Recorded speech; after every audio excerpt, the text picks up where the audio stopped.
Hello मित्रों, कैसे हैं आप सब। देखिए, जैसा कि आप सबको पता है, S B I C B U एक वैकेंसी आया हुआ है और ये वैकेंसी एक बहुत ही अच्छा वैकेंसी है। इस वैकेंसी के ऊपर अभी हम लोग भी एक नया बैच शुरू करने वाले। बैच के बारे में एक बार बाद में बताऊंगा, पहले ये बता दूं कि एप्लीकेशन फॉर्म भरने में कुछ बच्चों को कई समस्याएं आ रही हैं। आपको ये ध्यान रखना है कि आपके लिए इस एप्लीकेशन में क्या मांगा गया है। इस एप्लीकेशन की जो सबसे पहली रिक्वायरमेंट है वो है एक्सपीरियंस।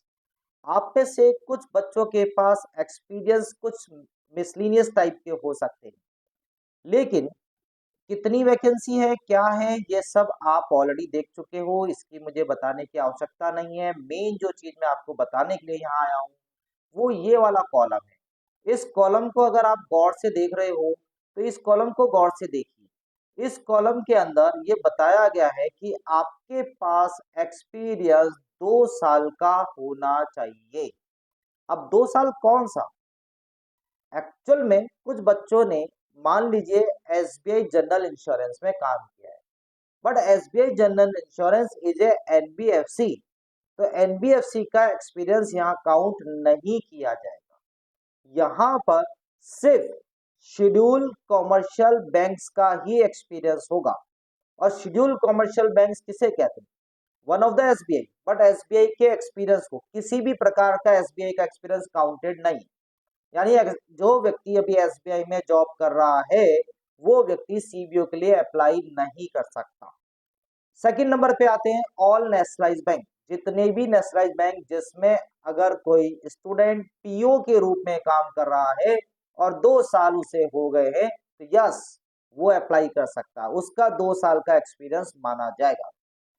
तीसरा, कोई भी प्राइवेट बैंक का व्यक्ति, 21 प्राइवेट बैंक है जानते हैं आप, उन 21 प्राइवेट बैंक में से किसी भी व्यक्ति के पास 2 साल से अधिक का अनुभव है एज ए ऑफिसर। ध्यान रखना, उनके जो भी एक्सपीरियंस सर्टिफिकेट होंगे उसमें ऑफिसर लिखा हुआ जो जरूरी है।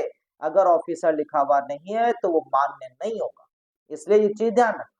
तो जो एक्सपीरियंस सर्टिफिकेट बनेगा वो ऑफिसर के साथ बनेगा, तो ऑफिसर लिखा हुआ जरूर होना चाहिए। तो प्राइवेट बैंक भी इसमें आ गई। फिर आते हैं सब रूरल बैंक, हमारे regional rural bank, RRB. RRB के अंदर भी अगर आपके पास 2 साल का अनुभव एज ए पीओ है तो आप इस पोस्ट के लिए अप्लाई कर सकते हैं। फायदा क्या है इसका? फायदा यह है कि इसमें एक सर्किल होगा। यानी कि मान लीजिए आपको जयपुर सर्किल मिल गया, तो जयपुर सर्किल यानी कि राजस्थान से बाहर आपकी पोस्टिंग 10 साल तक नहीं होने वाली है। इट मीन्स आप अपने ही एरिया में रहेंगे। इसीलिए लोकल लैंग्वेज की अनिवार्यता इसमें रखी गई है। जो गुजरात से फिल कर रहे हैं उनको गुजराती आनी चाहिए, जो महाराष्ट्र से फिल कर रहे हैं उनको मराठी आनी चाहिए, जरूरी है।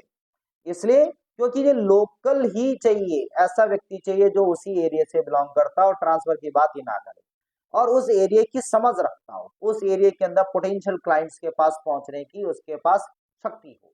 क्योंकि आपने अगर उसी एरिया में काम किया है तो आपके पास क्लाइंट बेस भी होगा, कंपटीशन भी होगा। अच्छा, एक चीज और बता, जो स्मॉल फाइनेंस बैंक हैं वो भी शेड्यूल कॉमर्शियल बैंक हैं। यानी कि जो 11 स्मॉल फाइनेंस बैंक हैं उनके बच्चे भी इसके अंदर अप्लाई कर सकते हैं।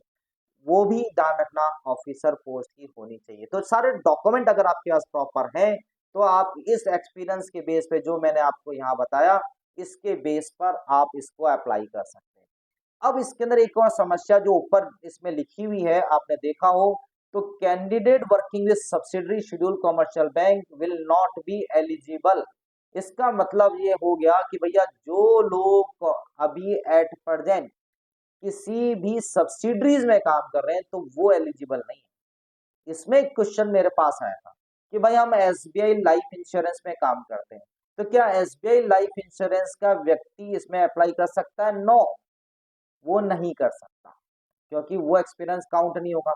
फिर इसी में क्वेश्चन नंबर 2 आया कि मेरे पास में एक्सिस बैंक का 3 साल का अनुभव है, उसके बाद मैंने SBI life at present join कर लिया, वर्किंग में है हम, तो क्या हम जो अप्लाई कर सकते हैं? यस, आप इस एक्सपीरियंस के बेस पे नहीं, जो पुराना एक्सपीरियंस है उसके बेस में यहाँ अप्लाई कर सकते हैं। Yes, you are eligible.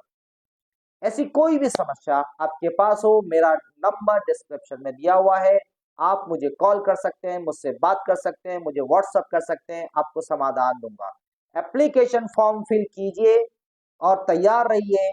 देखिए, बैंकिंग बहुत अच्छे तरीके से पढ़ना है, जनरल अवेयरनेस को बहुत अच्छे तरीके से पढ़ना है, क्योंकि इन दोनों का ही वेटेज है। और मेन बात, इसमें सेक्शनल कट ऑफ नहीं है।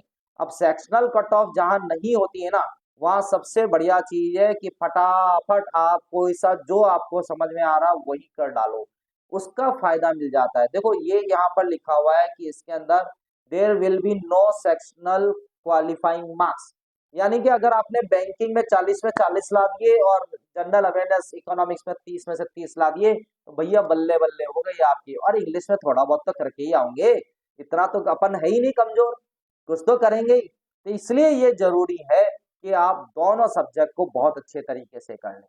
मैं कराऊंगा आपको ये दोनों ही सब्जेक्ट। कुछ क्लासेस में आपको ऑनलाइन देने वाला हूँ, रिकॉर्डेड फॉर्मेट में आपको अवेलेबल अवेलेबल होंगी।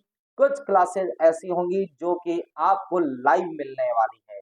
तो लाइव भी रहेगी, ऑनलाइन भी रहेगी, या संडे को किसी को समय मिलता है मेरे पास आ जाना, मैं खूब पढ़ाने वाला हूँ। सब कुछ पढ़ा देंगे आपको, मैं और Bewal sir, BL Bewal sir, हमारी टीम, दोनों हम मिलकर आपको ये कोर्स कंडक्ट करने वाले हैं। फिर मिलते हैं जल्दी।